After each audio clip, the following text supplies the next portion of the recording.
For some parents, the toughest time in their baby's sleep journey is when their little one hits the 4-month sleep regression. It's often even referred to as the dreaded 4-month sleep regression.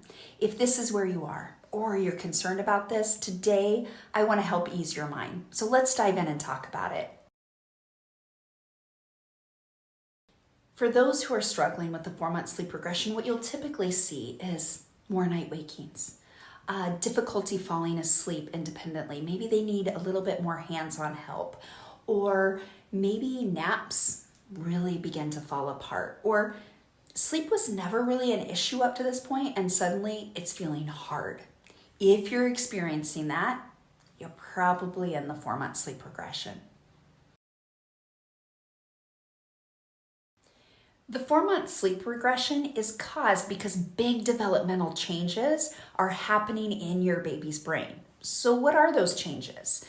Your little one is transitioning from newborn sleep stages into more adult-like sleep cycles. So just like you and I transition between sleep cycles all night long, your little one is beginning to do the same.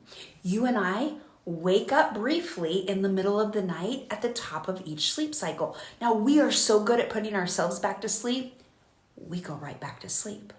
But at this age, your little one is also becoming very aware of the world around them. So they're waking in the night and they're aware of the world around them. If they don't know how to fall asleep independently, they're gonna struggle to fall back to sleep in the night. And that's why you see those night wakings or those short naps. All babies develop at their own pace and their own rate. So you may have a little one where you're starting to see this as early as 13 to 15 weeks old, and you may not see it until your little one's closer to 5 months.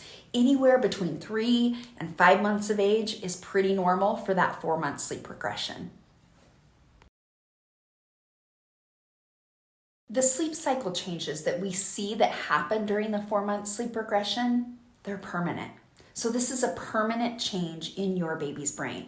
But often when I hear parents say, Cara, how long is this gonna last? What they're asking is, how long is sleep going to be disrupted? Typically, if you have a strong sleep foundation, it's a week or 2. But depending on the habits that you start adding in during this time, it can be a lot longer. It really is dependent upon what you're doing during this time. So if you need help with what do I do to help me through the 4-month sleep regression, if you're in my blog, keep reading. I'm gonna give you tips to help. If you found this video elsewhere, check out the link in the description. I'll take you to my 4-month sleep regression blog and give you tips to help.